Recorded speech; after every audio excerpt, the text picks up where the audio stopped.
বিপদ আপদ আপনাকে সন্ত্রস্ত করে রাখতে পারে, কিন্তু এই বিপদ প্রত্যেকের জীবনে কোনো না কোনো কারণে থাকে।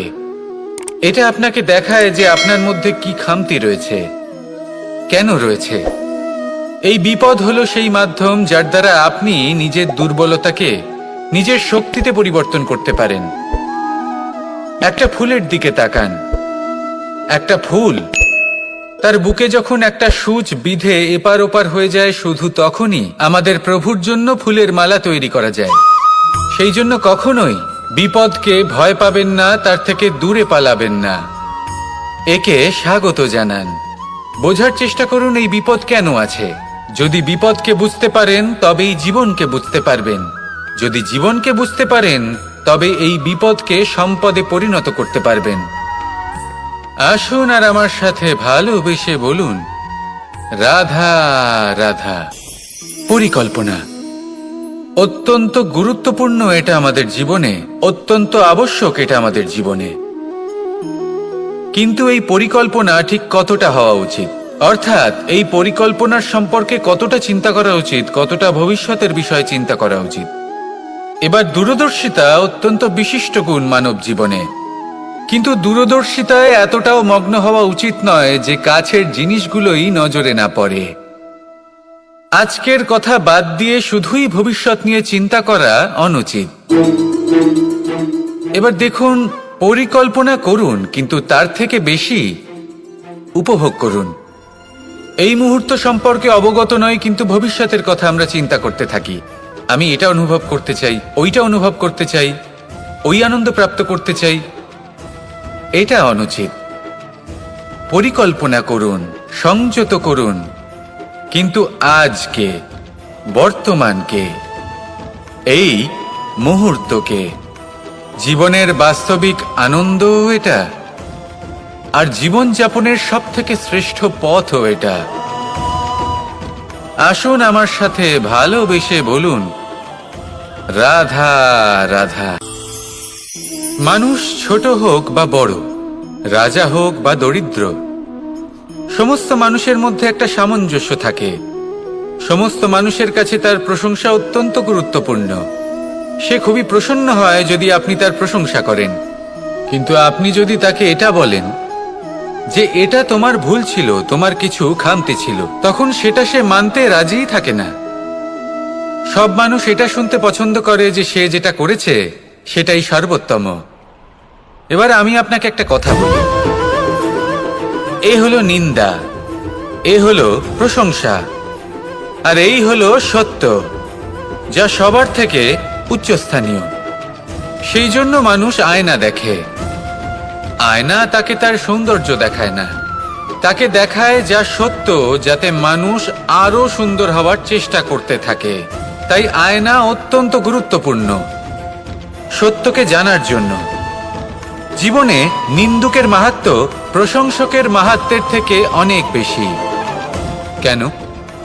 কারণ তারা আপনাকে আপনার খামতি দেখায়, আপনার ভুলগুলো বুঝিয়ে দেয়, আপনাকে একটা সুযোগ দেয় নিজেকে শুধরে নিতে, নিজেকে আরো শ্রেষ্ঠ করে তুলতে, যা প্রশংসক করতে পারে না।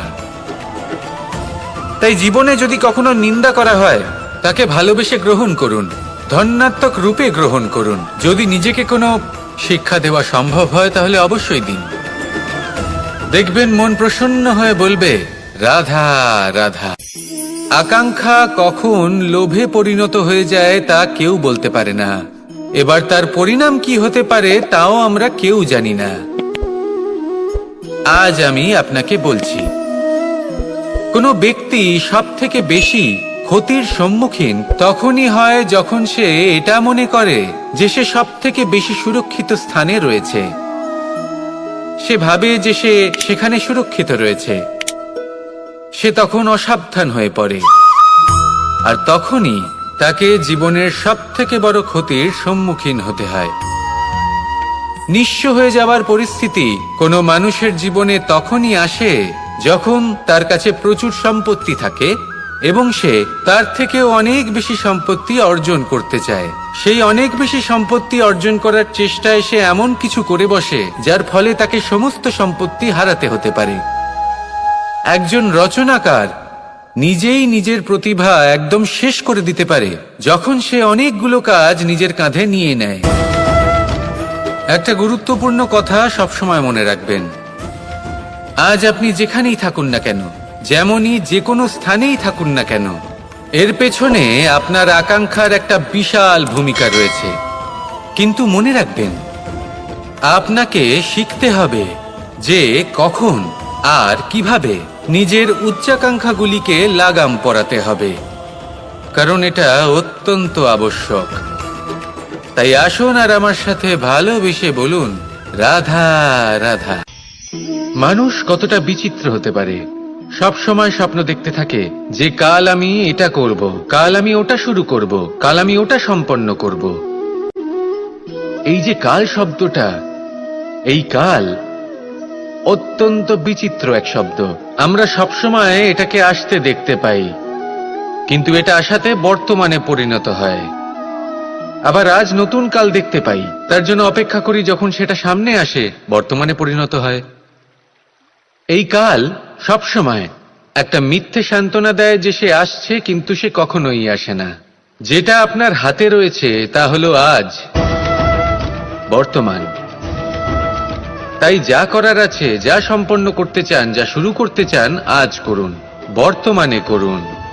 কারণ আজ আপনি যা করবেন সেটাই আপনার ভবিষ্যৎ নির্ধারিত করবে। ভবিষ্যতের বিষয় ভাবতে থাকলে ভবিষ্যৎ সুন্দর হবে না। আজ কর্ম করতে হবে।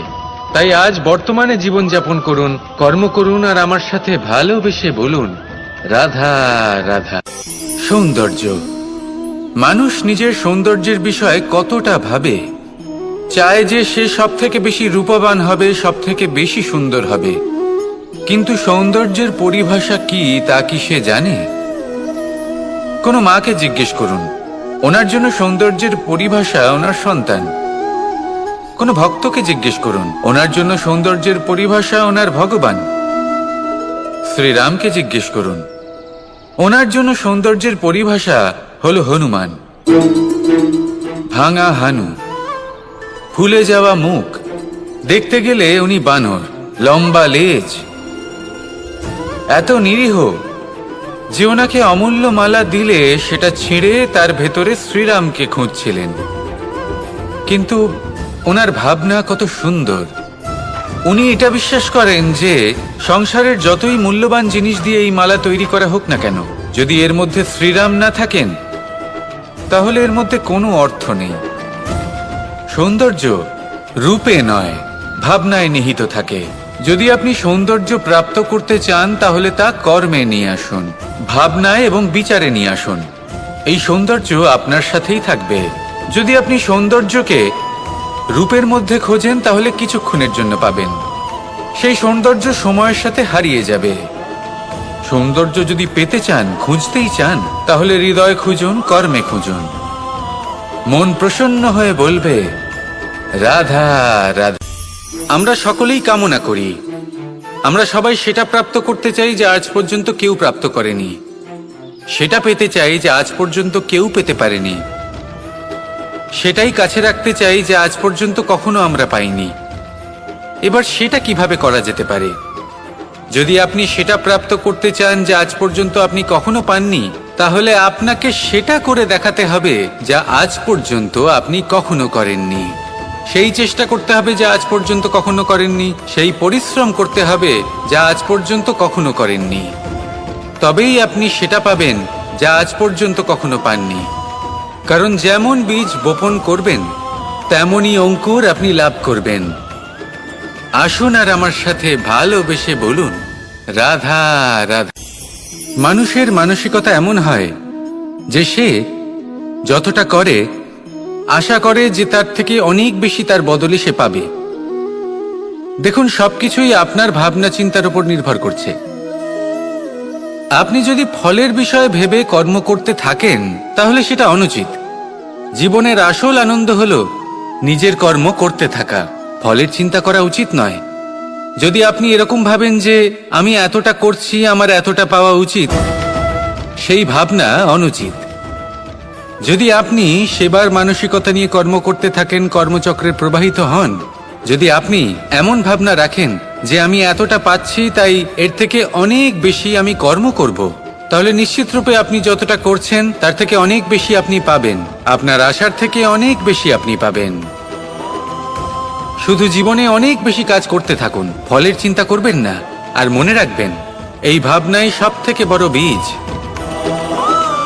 কর্মের উপর বিশ্বাস রাখুন। জীবনে যা যা আপনি চান সবই সুখময় হবে।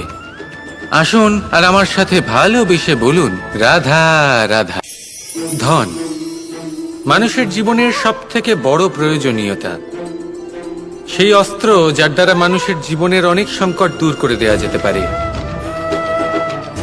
সেই মাধ্যম যার দ্বারা সংসারের সমস্ত জাগতিক সুখ স্বাচ্ছন্দ্য লাভ করা যেতে পারে। কিন্তু ধনের দ্বারা আমরা সব কিছু লাভ করতে পারি না। জাগতিক স্বাচ্ছন্দ্য আমরা লাভ করতে পারি, কিন্তু সুখ লাভ করতে পারবো না। সুখের উপকরণ আমরা লাভ করতে পারি, কিন্তু সুখের অনুভূতি লাভ করতে পারবো না। আনন্দ, সন্তোষ, প্রসন্নতা এগুলো ধন দ্বারা লাভ করা যায় না। কিন্তু হ্যাঁ, আনন্দ, সন্তোষ আর প্রসন্নতার সাথে যদি কোনো কাজ করেন তাহলে অবশ্যই ধন লাভ করবেন। তাহলে আসুন আর এই প্রসন্নতার সাথে বলুন, রাধা রাধা। মানুষের জীবনে সবসময় কিছু না কিছু ঘটে চলেছে। কখনো ভালো কিছু ঘটে, আবার কখনো দুর্ঘটনা ঘটে। এবার যখনই কোনো দুর্ঘটনা ঘটে, মানুষ ঈশ্বরের কাছে প্রার্থনা করে যে, হে ঈশ্বর, আমাকে রক্ষা করুন, এই বিপদ থেকে আমাকে উদ্ধার করুন। বা সে সেই সমস্ত দোষ চাপিয়ে দেয় নিজের প্রারব্ধ, নিজের ভাগ্যের ওপর। কিন্তু যদি আপনি গভীরভাবে ভাবেন, তাহলে প্রত্যেক দুর্ঘটনা, বাধা এবং বিপদ আপনার জীবনে শুধু একটাই উদ্দেশ্য নিয়ে আসে, আপনাকে আরো যোগ্য করে তোলার জন্য। যদি আপনাদের একটা উদাহরণ দিই, বর্ষার ঋতুতে যখন প্রচন্ড মাত্রায় বৃষ্টি পড়ে, ছাদ থেকে জল পড়তে থাকে, তখন আপনি নিশ্চিত করে নেন, স্থির করে নেন যে এবার আমি এই ছাদকে নতুন করে বানিয়ে তুলব, আরো শক্তিশালী বানিয়ে তুলব, আরো দৃঢ় বানাবো। আপনার জীবনে যখন কোনো অসুখ করে, তারপর আপনি জীবনে আরো সাবধানী হয়ে যান, আরো সতর্ক হয়ে যান, স্থির করে নেন যে এটা যেন দ্বিতীয়বার না হয়, ঠিক কিনা? এই বিপদ, এই দুর্ঘটনা, এই সংকট, এগুলো জীবনে আসবে আপনাকে আরো শ্রেষ্ঠ করে তোলার জন্য। এবার এটা আপনার ওপর। আপনি একে ভাগ্যের পরিহাস বলে মনে করবেন, নাকি ঈশ্বরের সংকেত মনে করবেন, যিনি আপনাকে আরো শ্রেষ্ঠ করে তুলতে চান? সিদ্ধান্ত আপনারই। আসুন আর আমার সাথে ভালোবেসে বলুন, রাধা রাধা। সংসারে দুই ধরনের পথ হয়, উচিত পথ আর অনুচিত পথ। একটা শুভর দিকে নিয়ে যায় আর একটা অশুভর দিকে নিয়ে যায়। অনেক সময় অজ্ঞানতাবশত জীবনে আমরা সেই পথ নির্বাচন করে নিই যা আসলে অনুচিত। তারপর নিজেকে আশ্বস্তও করে ফেলি যে এই পথেই চলতে হবে, এখান থেকে ফেরার পথ নেই। কিন্তু যদি সত্যি বলি, তাহলে এটা শুধুই আপনার ভ্রম। আপনার মধ্যে শুধুমাত্র একটু দৃঢ়তার অভাব আছে, তা জাগ্রত করুন আর বাড়িয়ে তুলুন। আপনি দেখবেন এই সংসারে এমন কোনো পথ নেই যেখান থেকে ফিরে আসা সম্ভব নয়। এমন কোনো মানসিকতা নেই যা বদলানো সম্ভব নয়। যদি আজ এই মুহূর্তে আপনার মনে হয়ে থাকে যে আপনি কোনো অনুচিত পথে আছেন আর আপনি কোনো শুভ পথে যেতে চান, তাহলে ওখান থেকে ঘুরুন আর ফিরে আসুন, আবার সেই মোড়ে ফিরে আসুন আর সেই পথ নির্বাচন করুন যা আপনার জন্য শুভ। একটু সময় অবশ্যই লাগবে, কিন্তু নিশ্চিত রূপে আপনার উদ্দেশ্য এবং আপনার গন্তব্য এই দুই অনেক শ্রেষ্ঠ হয়ে উঠবে। তাহলে আসুন আর আমার সাথে ভালোবেসে বলুন, রাধা রাধা। কোনো গাছের গায়ে লেগে থাকা ফলকে দেখুন, সে কতটা সুখী অনুভব করে, কতটা সুরক্ষিত অনুভব করে। তার যে খাবারের প্রয়োজন পড়ে তা সে গাছের শিকড় থেকে পেয়ে যায়। গাছের শাখা, ডাল তাকে সাহায্য করে থাকে, পাতা তাকে আশ্রয় দেয়, ওকে ছায়া প্রদান করে। কিন্তু সেই ফল যদি ওখানেই থাকে, তাহলে কি হবে? উচিত হবে না। ওই ফলকে ছেড়ে পড়ে যেতে হবে, মাটিতে পড়তে হবে, সেটা ফেটে যেতে হবে, নিজের বীজকে মাটির নিচের অন্ধকারে পৌঁছে দিতে হবে। তারপর সে রূপ পাল্টাবে আর এক অঙ্কুরে রূপান্তরিত হবে। অঙ্কুর যা বৃক্ষে রূপান্তরিত হবে, বৃক্ষ, যা অনেক ফলকে জন্ম দেবে।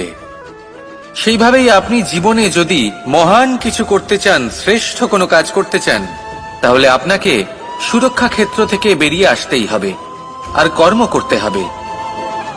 দেখুন, সোনাকেও কুন্দন হবার জন্য তপ্ত হতে হয়। আপনাকেও মহান হবার জন্য কর্ম তো করতেই হবে। তাই কর্ম করুন, মহান হয়ে উঠুন, আর আমার সাথে ভালোবেসে বলুন, রাধা রাধা। কখনো কোনো চাতক পাখিকে দেখেছেন? কথায় আছে যে বছরে মাত্র একবার সে তার তৃষ্ণা মিটিয়ে থাকে, আর তাও আকাশে ভেসে থাকা মেঘের দ্বারা ঘটানো বৃষ্টির জলের ফোঁটা থেকে। আর কোথাও থেকে সে তার তৃষ্ণা পূরণ করে না। সারা বছর সে নিদারুণ গরম সহ্য করে, তীব্র শীতও সহ্য করে, শুধু এই আশা নিয়ে যে বছরে একবার অন্তত সেই মেঘের ঘন ঘটা হবে, বৃষ্টি হবে, আর সে তার তৃষ্ণা নিবারণ করবে। এটা আসলে কি? এটা আসলে বিশ্বাস। সেই বিশ্বাস যে বছরে একবার সেই মেঘ আসবে তৃষ্ণা নিবারণ করতে। যেমন দেখুন, একটা সূর্যমুখী ফুল সারা রাত অন্ধকারের সাথে যুদ্ধ করে, কারণ তার বিশ্বাস যে ভোরবেলায় সূর্য তাকে অবশ্যই দর্শন দেবেন। সেটাও বিশ্বাস ছিল যার উপর ভরসা করে মনু একটা নৌকা নিয়ে বেরিয়ে পড়েছিলেন এবং সমস্ত সৃষ্টিকে প্রলয়ের হাত থেকে বাঁচিয়েছিলেন। সেটাও ছিল ভালোবাসার প্রতি বিশ্বাস, যার উপর ভরসা করে বানর এবং ভাল্লুক সেনা নিয়ে শ্রীরাম আক্রমণ করেছিলেন সমস্ত বরদানপ্রাপ্ত অসুরগণ এবং রাক্ষসগণের লঙ্কায় এবং জয় লাভ করেছিলেন। এই বিশ্বাসই হল এই বিশ্বের আশা। বিশ্বাস রাখুন যে আপনি হলেন সর্বশ্রেষ্ঠ এবং শুধুই নিজের কর্ম করতে থাকুন। এই বিশ্বাসের আশাই আপনাকে প্রতি মুহূর্তে বল প্রদান করবে। এ হলো আমার বিশ্বাস। আসুন আর আমার সাথে ভালোবেসে বলুন, রাধা রাধা। ভোজন।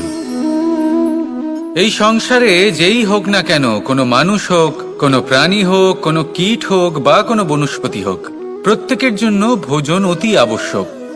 কারণ ভোজন থেকেই শক্তি পাওয়া যায়, আর সেই শক্তি দিয়েই সংসারের, আমাদের জীবনের সমস্ত কার্য করা যায়।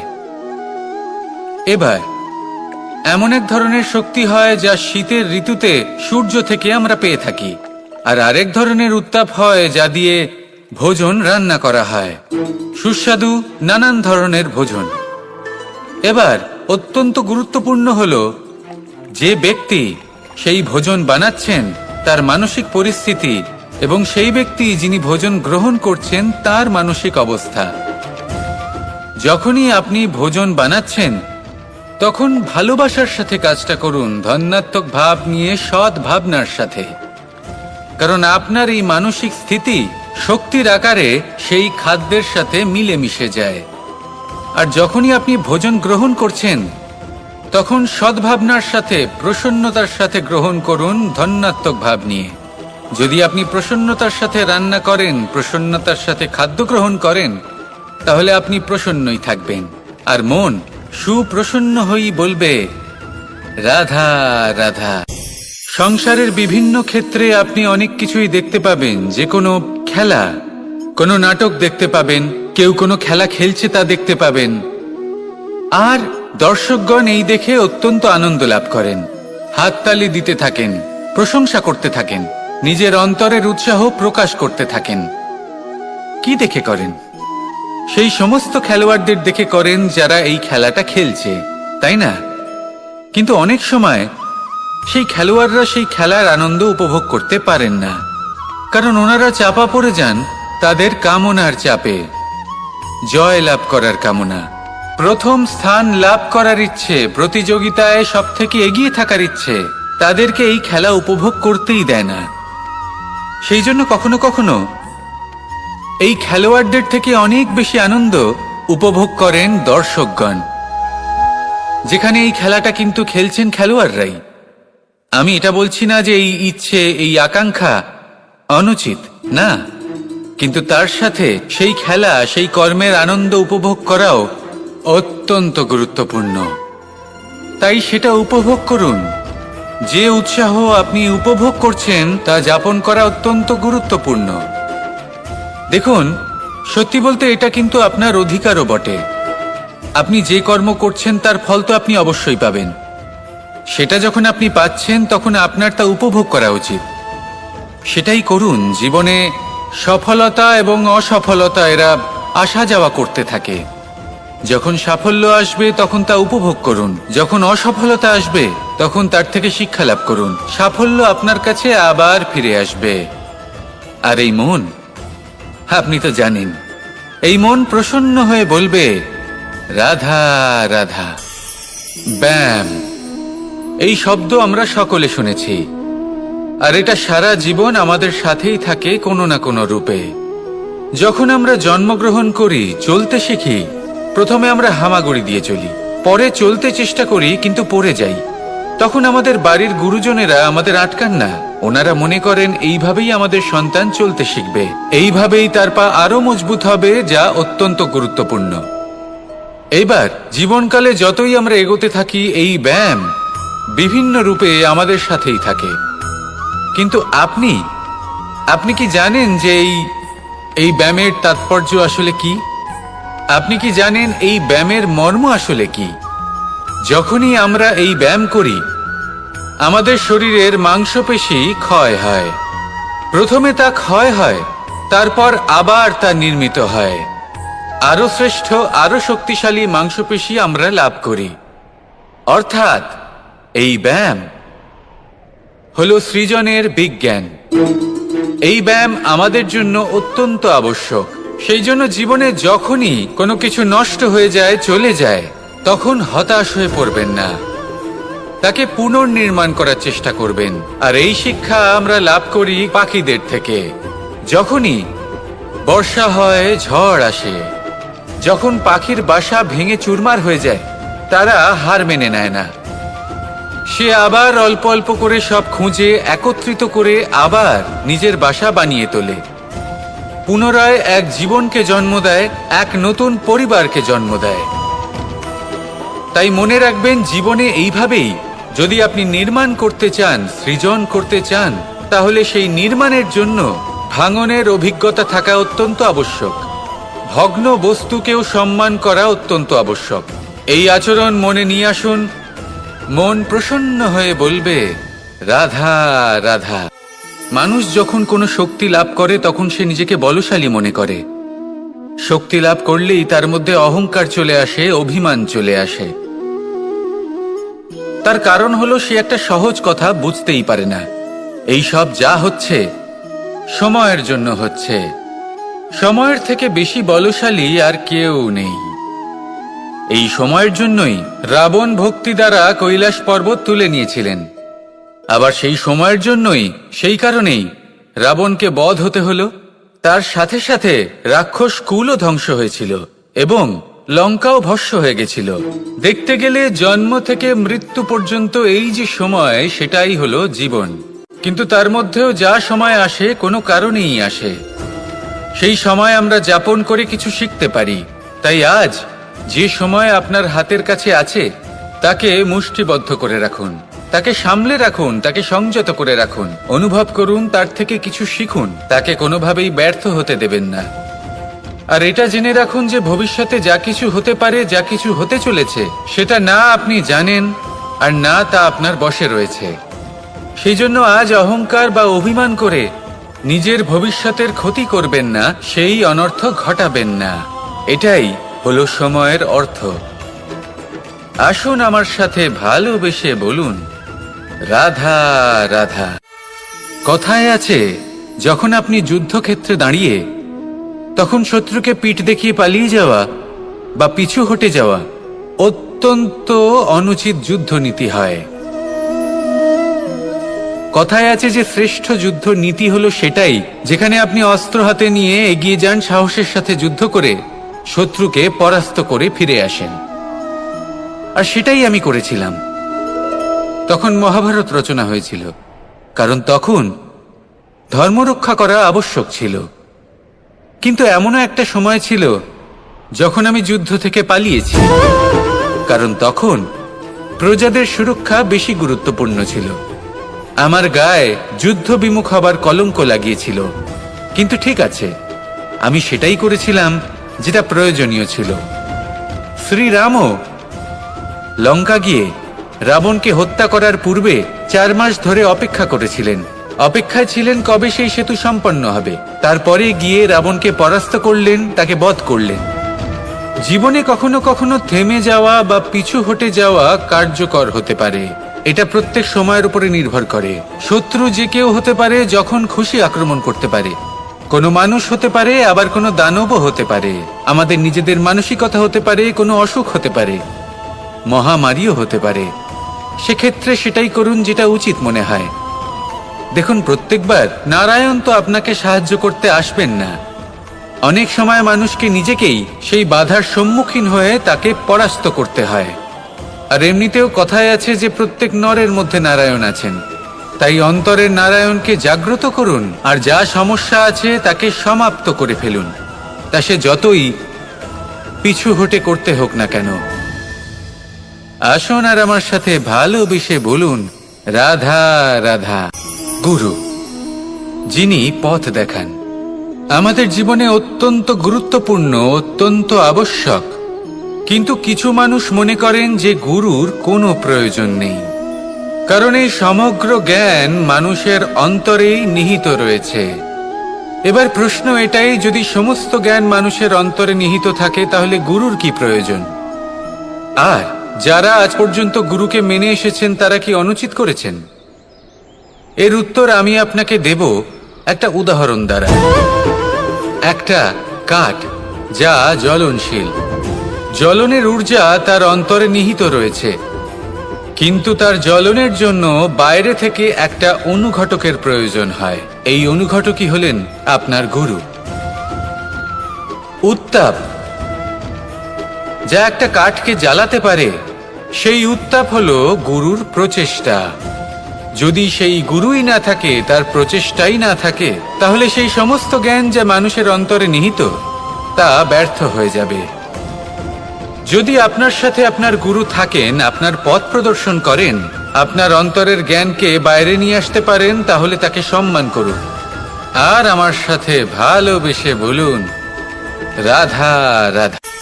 মানুষ সত্যের সাথে অবগত হবার জন্য ব্যাকুল হয়ে থাকে, চিরকাল চেষ্টা করতে থাকে। জন্ম থেকেই তার মনে এই ইচ্ছে জাগ্রত হয় সত্যিটা কি সেটা জানতে। এবার এই ইচ্ছে, এটা পূর্ণ কিভাবে করা যেতে পারে? কারণ মনে হয় যে জ্ঞান অর্জন করলেই এই ইচ্ছে পূর্ণ হতে পারে। তাই কেউ কেউ জ্ঞানের পেছনে ছুটতে থাকেন। কেউ এটা ভাবেন যে এই ইচ্ছে পূর্ণ করা যেতে পারে ধন আর শক্তির দ্বারা, তাই তারা ধন আর শক্তি প্রাপ্ত করতে চান। কেউ আবার ভাবেন যে অন্তরের মন্থন দ্বারা এটা সম্ভব হতে পারে।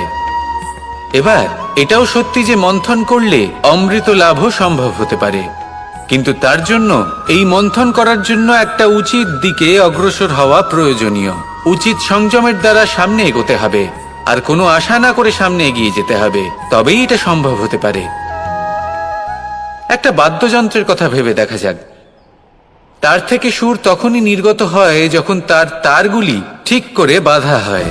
যদি বেশি বেঁধে ফেলা হয়, তাহলে তার ছিঁড়ে যেতে পারে, আর যদি ঢিলে থেকে যায়, তাহলে তার থেকে উচিত সুর নির্গত হবে না। একটা অত্যন্ত গুরুত্বপূর্ণ কথা মনে রাখবেন, সত্যকে লাভ করার প্রাথমিক আধার হলো অনুশাসন। জীবনে এই অনুশাসন আনুন, সত্য আপনা আপনি আপনার কাছে চলে আসবে, আর এই মন প্রসন্ন হয়ে বলবে, রাধা রাধা। অহংকার এ হলো ছোট একটা শব্দ, কিন্তু এর প্রভাব অত্যন্ত বৃহৎ হয়ে থাকে। আর সব থেকে বড় সমস্যা হলো, মানুষ আজ অবধি বুঝতেই পারেনি যে এই অহংকারের বাস্তব রূপ কিরকম। কেউ একে গর্বের নাম দেন, কেউ একে আত্মসম্মানের নাম দিয়ে থাকেন, এবং কোথাও একটা এমন সময় চলে আসে যখন সময় এই অহংকারকে ভেঙে খান খান করে দেয়। আর তখন না গর্ব আপনাকে বাঁচাতে পারে, না আপনার আত্মসম্মান। এখন যদি আপনাকে উদাহরণ দিই, তাহলে যেখানে আপনি বসে আছেন সেই ঘরেই ওপরে তাকান, সেই ছাদের দিকে। যদি এই ছাদ অহংকার করতে থাকে যে দেখো আমি তো সব থেকে উঁচু জায়গায় আছি, আমার চেয়ে ওপরে আর কেউ নেই, আমি এই ঘরে থাকা সমস্ত ব্যক্তিকে ছায়া প্রদান করি, যদি এই অহংকার এসে যায় তাহলে কি? একবার ভেবে দেখুন, যদি পরের দিন তার উপর আরো একটা তলা বানিয়ে দেওয়া হয় তাহলে কি? এই ছাদ যার নিজের উঁচু হবার অহংকার ছিল, যে সব থেকে ওপরে ছিল, সে এবার পায়ের তলায় চলে এসছে। এটাই হয়ে থাকে। মনে কখনোই অহংকার পোষণ করবেন না। যদি মনের মধ্যে কিছু রাখতে চান তাহলে প্রেমের ভাব রাখুন, স্নেহ রাখুন। এই অহংকারকে আপনি যা ইচ্ছে নাম দিন, গর্ব হোক, আত্মসম্মান হোক, এর দ্বারা আপনার কোনোভাবেই কোনো লাভ হবে না। তাহলে এই অহংকারকে ত্যাগ করুন আর আমার সাথে ভালোবেসে বলুন, রাধা রাধা। কখনো কোনো বৃক্ষকে দেখেছেন? এই ধরিত্রী থেকে ততটুকুই জল নেয় যতটুকু তার প্রয়োজন। কোনো প্রাণীকে দেখুন, এই প্রকৃতি থেকে ততটুকুই খাবার গ্রহণ করবে যতটুকু তার খিদে রয়েছে, খিদে মিটে গেলে আর খাবে না। এবার মনুষ্যকে দেখুন, সে নিজের জীবনে যা কিছু পেয়েছে, বস্তু, ধন, খাবার, শক্তি, প্রয়োজনের থেকে অনেক বেশি লাভ করার চেষ্টা করে থাকে। প্রয়োজনের থেকে বেশি যদি পেয়েও যায় তাহলেও তার কম মনে হয়। এবার এরকম ঠিক কেন হয়? এর পেছনের কারণ কি? কারণ হলো লোভ। লোভের আগুন কিছু এমন হয়, যদি মানুষের মনে একবার প্রজ্বলিত হয় তাহলে শুধু বাড়তেই থাকে। ততক্ষণ বাড়বে যতক্ষণ না আপনি নিজে তাকে বাধা দিচ্ছেন। তবে এই লোভের আগুন নিয়ন্ত্রণ করা সম্ভব। পরিমিতিবোধ, পরিমিতিবোধের চিন্তা। আপনাকে শুধু নিজেকে একটা সরল প্রশ্ন করতে হবে। যখনই মনের মধ্যে কোনো বস্তুর প্রতি, শক্তির প্রতি, ধনের প্রতি, ভোজনের প্রতি লোভ বেড়ে যায়, নিজেকে প্রশ্ন করুন, এটা কি আমার কাছে ততটাই প্রয়োজনীয় যতটা একটা বৃক্ষের কাছে জল, যতটা একটা প্রাণীর কাছে ভোজন? এটা কি ততটাই প্রয়োজনীয়? যদি উত্তর না হয় তাহলে নিজেকে সেখানেই বাধা দিন, সেই ভাবনা সেখানেই ত্যাগ করুন, কারণ সেটাই হলো লোভ। ঠিক এইভাবেই প্রয়োজনীয়তার চিন্তা করে আস্তে আস্তে এই মন নির্লোভ হয়ে উঠবে, আর এই মন প্রসন্ন হয়ে বলবে, রাধা রাধা। পরিচ্ছন্নতা। বর্তমানের এই প্রজন্ম আগের প্রজন্মের এই যে অতি শুদ্ধতার অভ্যেস ছিল তা নিয়ে ঠাট্টা করে, তাকে মূর্খতা মনে করে। বুঝতেই পারে না কেন। আমাদের মা, ঠাকুমা, দিদিমা, এদের দেখেছি সকালে উঠে সবার আগে স্নান করেন। কেন? বুঝতেই পারে না। কেন কথায় কথায় বারান্দা, উঠোন পরিষ্কার করা হয়? বুঝতেই পারে না। অনেক মানুষজন এটাকে ধার্মিক এবং অন্ধবিশ্বাস বলে, কিন্তু যদি আমি আপনাকে সত্যি কথা বলি, প্রত্যেক ধর্ম বিজ্ঞানসম্মত। প্রত্যেক কাজের পেছনে বৈজ্ঞানিক সত্যতা লুকিয়ে রয়েছে, কিন্তু প্রত্যেক মানুষ সেই নিয়ে কতটা ভাবেন, কতটা বোঝেন আর কি পদক্ষেপ নেন তা হলো আলাদা এবং অত্যন্ত গুরুত্বপূর্ণ, কিন্তু তা হলো বিজ্ঞানসম্মত। আজও যখন আমি আগে বাড়ি যাই, মা সবার আগে আমার হাত পা ধুয়ে দেন, তারপর সবকিছু। তাই আপনি পরিচ্ছন্ন থাকুন, তাহলে আপনি সুস্থ থাকবেন। তখনই আপনার মনে ভক্তিভাব আসবে, তখনই এই সমগ্র সংসারকে সামলানোর শক্তি অর্জন করতে পারবেন। তাহলে পরিচ্ছন্ন থাকুন, সব ভালো থাকবে। রাধা রাধা। ধর্ম। আমরা সকলে ধর্মের বিষয়ে কথা বলি, কখনো নিজের ধর্মের বিষয় আর কখনো অন্যের ধর্মের বিষয়। কখনো আমরা অধর্ম দেখলে সেই বিষয়ে কথা বলি। অনেক রকম আলোচনা হয়, কিন্তু এই ধর্ম আসলে কি সেটা কি কেউ বোঝে? যদি আমি আপনাকে উত্তর দিই, এই উত্তর সরল। ধর্ম হলো তাই যা মানুষকে অন্য মানুষের সাথে, সমস্ত বিশ্ব সংসারের সাথে আনন্দ সহকারে বাঁচতে শেখায়। সেই জন্য আপনি যদি কখনো কোনো ধর্মীয় স্থানে যান, সেই ধর্মীয় স্থানে গিয়ে আপনার শান্তির অনুভূতি হয়, তাই না? কিন্তু দেখুন, ধর্মের জ্ঞান থাকলেই সেই মানুষ ধর্মের পথে চলতে পারবে এমন কোনো কথা নেই। অনেক সময় সম্পর্কে যখন সংঘর্ষ বেড়ে যায়, তখন ইচ্ছের জন্ম হয়, ক্রোধের জন্ম হয়, অহংকারের জন্ম হয়, আর তারপর বিনাশ হয়ে যায় এই ধর্মের। সেই জন্য দ্বিতীয় সবথেকে গুরুত্বপূর্ণ গুণ যা আমার সারথীর মধ্যে থাকা উচিত, তা হলো ধর্মবীর হওয়া। এবার দেখতে হবে সেটাই যে কে হবে সেই ব্যক্তি যিনি এই স্বয়ম্বরে নিজের ধর্মে অটল থাকবেন। কারণ সেই ব্যক্তি এই সংসার থেকে সরে এসে ধর্মের পুনঃস্থাপনের এই মহাকার্যে আমার সারথি হতে পারবেন। তাহলে আসুন আমার সাথে ভালোবেসে বলুন, রাধা রাধা। মানুষ কতটা শক্তিশালী হয়, তার কতটা সামর্থ্য রয়েছে, সে কতটা প্রতিভাশালী হয়, এটা হয়তো বলার কোনো দরকারই নেই। আজকের দিনে সবাই জানে যে মানুষ কি না করতে পারে। মানুষ চাইলে সবকিছু করতে পারে। মানুষ যদি চায় মাছের মতো জলে সাঁতার কাটতে পারে। মানুষ যদি চায় হিমালয়ের মাথা নতও করতে পারে। মানুষ যদি চায় সমুদ্র থেকে মুক্ত সংগ্রহ করতে পারে। মানুষ যদি চায় তাহলে আকাশের পাখির মতো বিচরণ করতে পারে। মানুষ চাইলে সব কিছু পেতে পারে। সে জ্ঞান, সম্পত্তি, পরিবার, সাফল্য, সবকিছু। যদি কিছু থাকে যেটা সে গ্রহণ করতে চায় না, সেটা হলো তার দোষ, তার ভুল। মানুষ এসব কখনো গ্রহণ করতে চায় না। কিন্তু যেদিন মানুষ তার দোষ বুঝতে পারবে, নিজের ভুল বুঝতে পারবে, সেটা স্বীকার করতে পারবে, আর সেটা ঠিক করার পথে অগ্রসর হবে, তাতে সে সফলও হবে, সেদিন সে প্রকৃত রূপে মানুষ বলে গণ্য হবে। সেদিন সে মুক্তি লাভ করবে। ভুল সবাই করে, দোষ সকলের মধ্যে থাকে। সেটা গ্রহণ করুন, তা সংশোধন করার চেষ্টা করুন। জীবনে এগিয়ে যেতে পারবেন।